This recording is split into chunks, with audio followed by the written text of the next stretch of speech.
Ever feel like traditional religious views just sort of miss the mark? Like there's got to be something deeper, more personal. That's kind of what we're diving into today.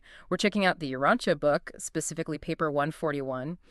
It gives this really unique perspective on like the beginning of Jesus's public ministry. Now, just in case you haven't stumbled across it, the Urantia book, it's this fascinating text popped up in the early 1900s, and it claims to offer, well, deeper insights into Jesus's life, his teachings, And let me tell you, it sparked some serious debate. Oh, yeah. It definitely made you think. Big time.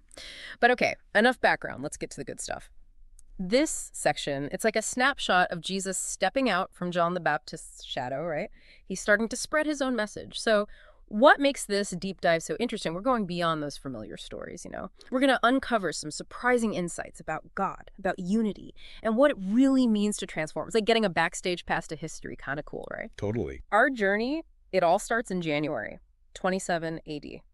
Jesus and his apostles, they're ready to hit the road, leaving their home base to like spread the word, talk about pressure. King Herod's on their tail. Crowds are practically chasing them down. But Jesus, he's all about this quieter, more strategic approach. Yeah, it's a definite shift from John's style. John was more, repent, the kingdom's coming, fire and brimstone, Right? Totally different vibe. We often kind of gloss over this change, but it speaks volumes about how Jesus worked, always thinking ahead, always strategic. Right. It's like he's carefully building a movement that's going to totally change how people see God and faith. But before they even leave, there's this really poignant scene. Picture this, okay? Jesus, he's about to set off on this world-changing mission, right? And he's found weeping. His family hasn't come to see him off. It's such a human moment, It makes you realize he wasn't just this divine figure. He was a person with real feelings, dealing with very real emotions. Yeah, absolutely. It's easy to forget that part, this little detail. It adds so much depth to how we understand Jesus. It reminds us that even when he was about to do these incredible things, he still felt that same vulnerability, that same longing for connection, just like any of us. And maybe that's part of what makes his message so powerful, you think? So they head out, try to keep things low-key, and eventually they end up at this spot near Pella on the Jordan River. This isn't just any random location, though. It's loaded with meaning. Exactly. It's where John had been preaching and baptizing. Wow. Right back to the source. A lot of the people who were drawn to John's message, they were still trying to figure out where Jesus fit in. So this location, it was strategic. Familiar ground, a place where those folks, the ones hungry for John's message, might actually be open to hearing a new perspective from Jesus. It's like he's meeting them on their turf, building on what they already know instead of just dropping a whole new belief system on them. Yeah, totally. And speaking of meeting people where they are, this is where things get really interesting. Jesus starts unpacking his core teachings, right? And at the heart of it all, there's this radically different view of God. Forget the vengeful judge, right? Jesus is talking about God as a loving father. Yeah, and it's mind-blowing when you really think about the context, right?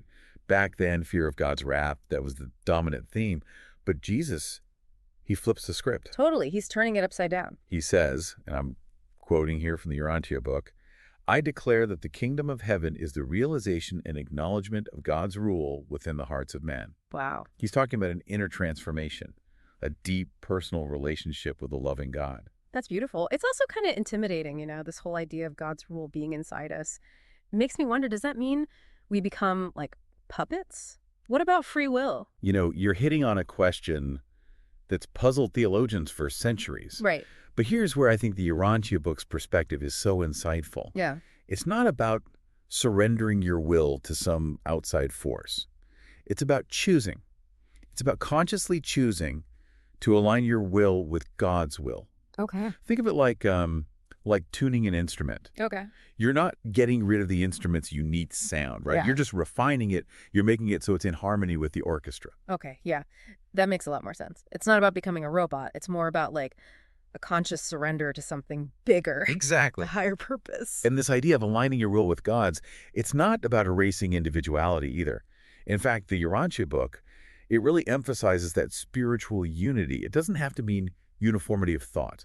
Right. So it's not about everyone believing the exact same things. It's about recognizing our shared connection to something bigger, even if we express it in different ways. It's like we can all be heading to the same place, but we're taking different paths to get there, right? I love that analogy. Yeah. And this emphasis on unity over uniformity, It was huge, especially when you think about the diverse group of people that were drawn to Jesus' teachings. You're talking about those early disciples, Yeah, right? exactly. Many of them were followers of John the Baptist. Yeah. So they were coming in with their own, their own baggage, their own interpretations. Exactly. And the Urantia book describes how Jesus was constantly encouraging his followers to find common ground, to focus on that shared love for God, that desire to serve, even if they disagreed on some of the finer points of theology. Which is, I mean, that's huge even today, right? Oh, absolutely. In our world where everyone seems to be shouting their truth from the rooftops, it's kind of refreshing to consider a different approach. It really is. The Urantia book's perspective on spiritual unity, it's not just some feel-good idea. It's a radical call for understanding and compassion in a world that's, let's be honest, desperately craving both. It's not about pretending we all believe the same things. It's about recognizing our shared humanity, that connection to something bigger. Precisely. And that's where the real transformation begins. It's about moving beyond rigid dogma and embracing a more, a more expansive, a more inclusive vision of spirituality.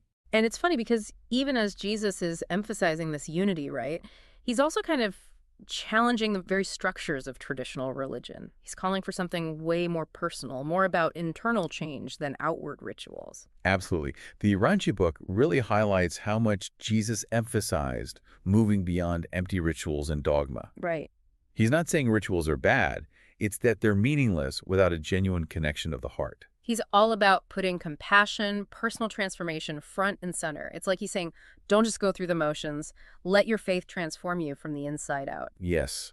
And this direct, heart-centered approach, it ruffled some feathers back then, let me tell you. Yeah, like that. The religious elite, the ones in power, they were not thrilled about this radical rabbi shaking things up. It's like he's saying, you can't just hide behind your rituals and your titles. True faith.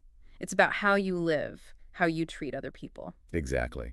And that message, it still resonates with people today, don't you think? Big time. It's about stripping away the pretense, the hierarchy, and getting to the core of what really matters. And one of the most tangible expressions of that, at least from what I'm getting from the Urantia book, is his focus on healing.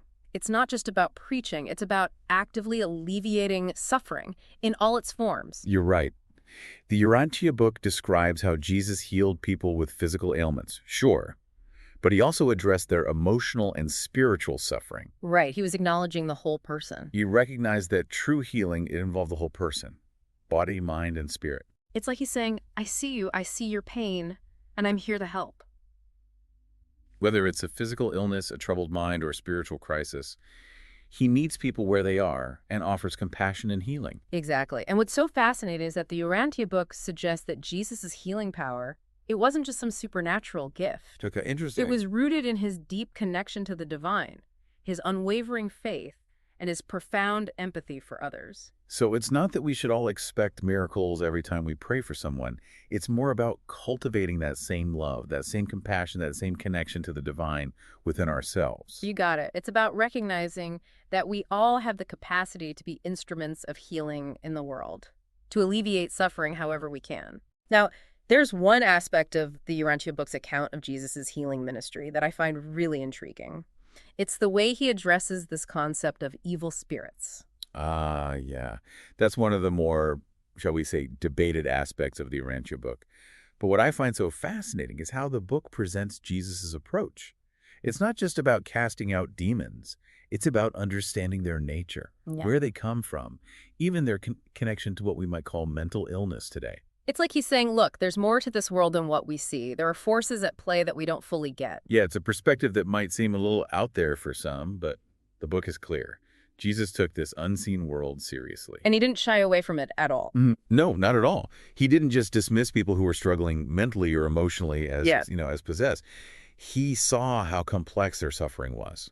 And he offered compassion, healing. It's like he was saying, hey, I get it, things are rough, and there's stuff going on we don't understand, but I'm here to help you through it. It's powerful, isn't it? Even in the middle of our struggles, even when we feel totally lost and alone, there's this force for good, this divine presence, always there with us. A reminder that we're not alone in all this. Yeah, like a beacon of hope. And it gets even more interesting.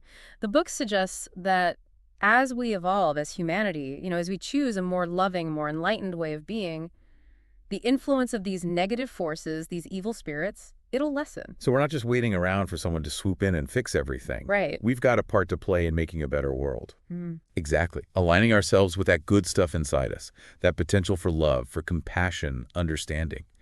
When we do that, when we make the choice to come from that place of love, we help shift consciousness as a whole. We're all part of this cosmic dance. It's a beautiful thought. Our choices, the things we do, they ripple out and make a difference. We have the power to change our own lives, sure, but also to be part of healing the world. So as we wrap up this deep dive into the Urantia book's take on Jesus's early ministry, it's more than just history, isn't it? It's a challenge, right? To look at our own beliefs Mm-hmm. about God, about who we are, our place in it all. What does it really mean to follow Jesus's example, you know? How can we live out those teachings about love, compassion, unity in our own lives? And to remember that faith, that journey of transformation, it's not about blindly accepting rules or dogma. It's about nurturing that personal connection with something bigger, however we understand that. Finding our own path, our own way of expressing our spirituality, but also recognizing we're all connected. Absolutely. And approaching it all with curiosity, with humility, with an open heart. Couldn't have said it better myself. Because at the end of the day, the Urantia book reminds us that the most radical act of all is pretty simple. It's love. Love. Loving ourselves, loving each other, loving the world with this fierce, unwavering compassion. And in that love and that commitment to compassion, to unity, we find the real meaning of it all, the real path to healing and transformation. So I'm curious, as we close this chapter of our exploration, what really stuck with you from the Urantia book? What made you rethink things or sparked your imagination? Because in these pages, in these ancient but surprisingly relevant words, there's this timeless wisdom.